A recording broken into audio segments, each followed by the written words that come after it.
Hey, I know you really like your candidate, but they're never going to win the general election, don't you know? No, they simply have had too many missteps, too many stumbles, too many misguided attempts to fix their campaign and respond to scandals. And I hear that they might even be more strapped for cash than they're letting on. Doesn't look so good. Now my candidate, well, they're already winning despite not even trying because people just kind of like them that much, And because people like them that much already, they are clearly the only person that can bring the party together and defeat Trump next year. But don't believe me? Well, here's a pile of polling data that has them leading Trump by more than any other candidate, or more than these other people that you like your candidate or these other candidates I don't care for. All this, here's a bunch of information. You can read it for yourself. Yeah, I don't know who this pollster is either, but I'm sure the rest of their polling is similar, as well as everybody else's, right? Yeah, I mean, all the polls I've seen say the same thing, that my candidate is not only winning the primary, but also best positioned to defeat Trump, and then, once they're elected president, pass all the things that you and me both want to see get through Congress. So, why not switch your support over to my candidate? After all, they are the most electable candidate. See what I just did there? This is a technique used in the world of politics to justify an argument, and I'm afraid it's one of the most dishonest ones. You see, this notion of electability, that one candidate is more electable than another, exploits two things. First is the lack of knowledge of overall candidate quality in the most pure sense. The second is the lack of common ground on what electability actually means. Those that are most prone to defending electability as a benchmark for who they can support will defend their candidate directly, or the practice more abstractly, by suggesting that they know enough to make the decision on who is and is not electable.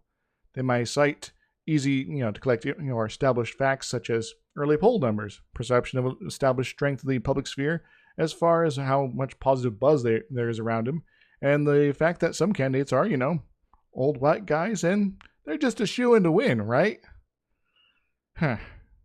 This sort of defense of electability as a standard of deciding who and when should or should not vote for leaves out the multitudes of unknowns about candidates. For instance, in his presidential runs, basically nobody outside a few corners knew that John Edwards was cheating on his wife until, mid-2008. This is an unknown. All candidates have them. Some are much more damaging than others.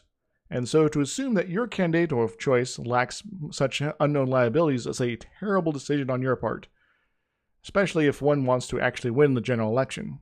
It is better to always operate under the assumption that any candidate can fail you in some fashion, and to be prepared to either move on to another candidate, or, if that failure is not an actual deal breaker, how to move forward with your support and to convince other people to support your candidate despite that.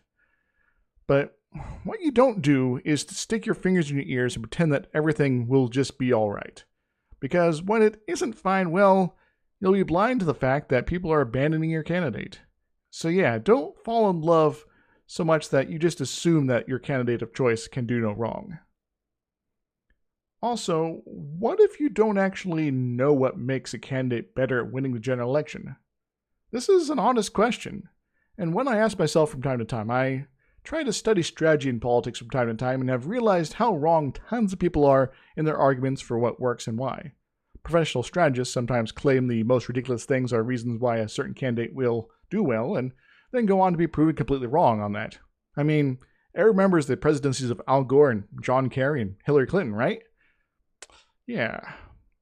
So, even if there is some spattering of evidence that portends future events, how can we even assume, measuring electability is possible? For me, the best I can do is shy away from rewarding failure in the primary, but being neutral about it if one fails in the general. AKA, if you can't beat a nominee that lost in the general, you have demonstrated in the past an inability to overcome a substandard candidate. Someone who lost in the general at least has some idea on how to not screw up so badly again. Hopefully. And that's the only standard that makes any sense for me. And even so, it isn't a great standard, and I have my doubts about even using it as a baseline in my decision-making process. One can make an argument, perhaps, that about the ability to, for a candidate to read a room and a campaign effectively, but that fills down a pit of not everyone agreeing on who has that ability, and we're once again mired in subjectiveness.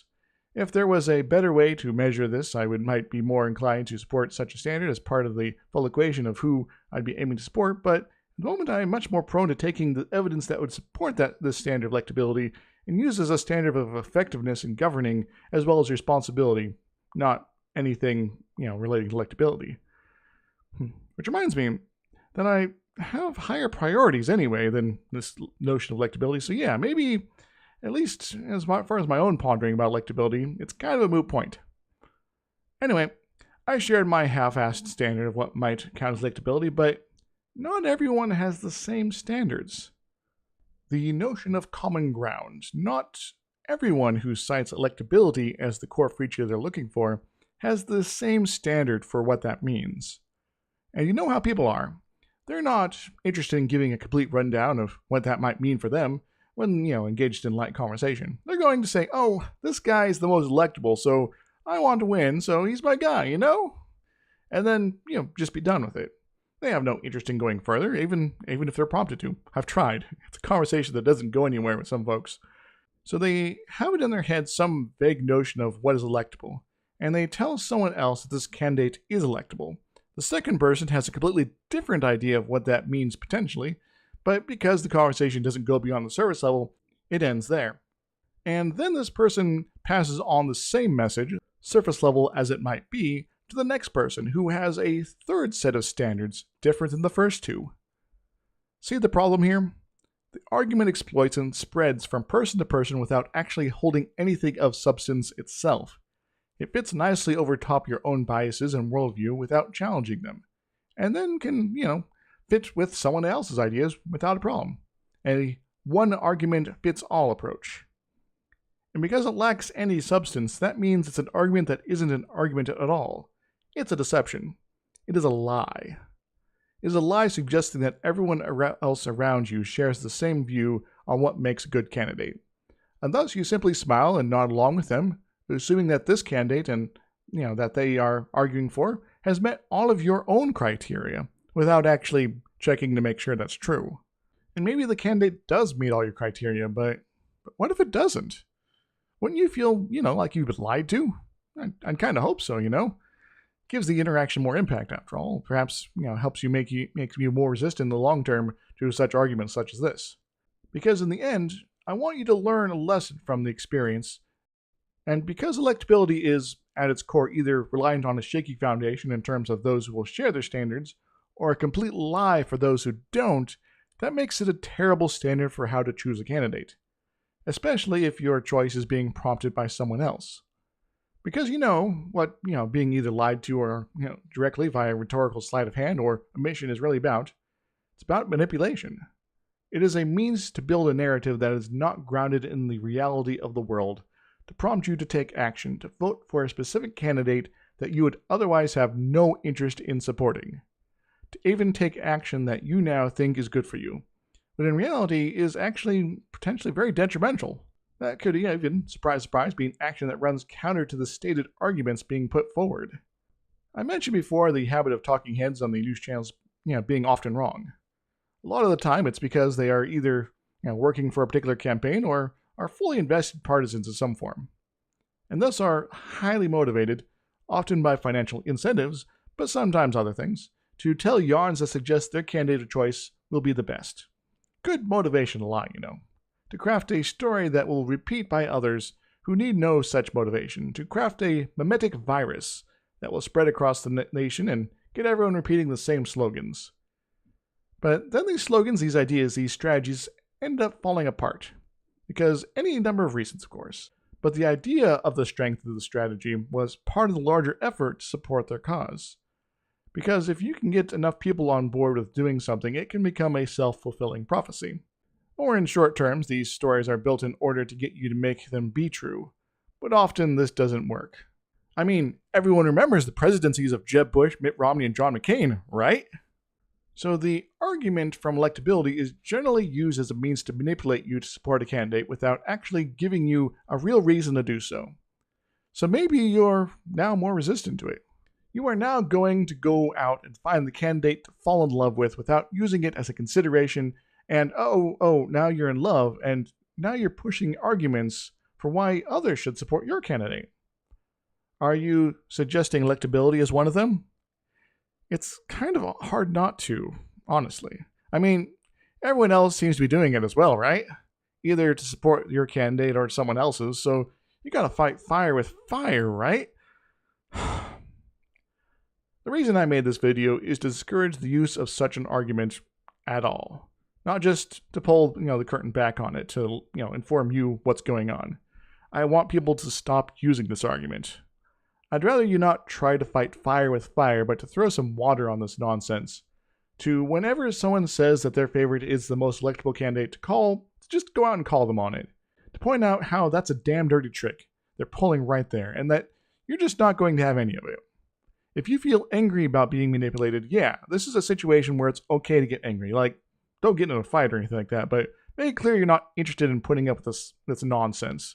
Because most of the time, people that are sharing this idea, this notion, this argument of electability, they don't actually know that it's a lie. And calling it a lie, especially when you have a fair bit of emotion behind it, well, might make them stop and think, wait, is it a lie? Maybe this guy's onto something. Nothing is for sure, of course, but collective action is needed to create mass change in the end. So some of us should be using such a tactic to counter this deception. So yeah, don't try to use the electability argument yourself, and when others do, cut it off when they start up. Start to inoculate others as well to this kind of deception, this kind of tactic. So why am I talking about this in a series called Grand Strategy of Politics? Because in the end, each of us is a player in this thing called politics. Yes, our power might be minor, but we still have it, and we should and can use it to better things. This series is not just, talk about, the big things, the parties, the presidents, but also things that you can do to be a better political actor, to have more media literacy, to be able to identify when people are manipulating you, including myself when I do it. To that end, here's a final suggestion for you. Find a candidate who excites you, and don't worry about if they excite other people. Because if you can get behind someone that, in that singular one-to-one interaction between you and the candidate, without this care about electability or what other people think, or how well it plays, how well their message plays in purity or all that nonsense, then guess what? You're not the only one who likes this candidate. It may be weird to think about, but for each of us, there's hundreds, thousands, even millions of people who have wants and desires that are very similar to our own. And if someone is a candidate for you, then they may also be the candidate for all of them. If you want an electability argument, there it is. If a candidate can make you excited about their run, their issues, or their biography, then there's many other people who are going to be similarly excited. And you don't have to lie to them to get them interested. You just have to tell them about your candidate. But people will lie to get them to shy away from the candidate that best fits them. So help your compatriots see through the deception so that they can find their best candidate too. And maybe, I don't know, if we're actually honest about who will be a good president, that would be a more powerful argument for someone actually being president than some weird undefined standard electability. And, telling people, especially in the general election, that they should really vote for someone because they'd be the best president overall is a way better argument than telling them, hey, we nominated this person because we know you'd like them. So like them. One way is selling them a candidate, you see, and the other is assuming that you know what they want and then making decisions for them and then getting angry at those same folks that you're trying to please that they don't feel motivated to sign up with the person you nominated. Which is kind of awful. And don't be awful. Like, seriously. Just don't. You have been watching Grand Strategy of Politics, the show where I, Dr. Isix, talk about the strategies and techniques used in the world of politics from the big to the small. I hope you have learned something here today, and would consider helping me by hitting that like button, subscribing for more, and if you do that, hitting that notification bell as well.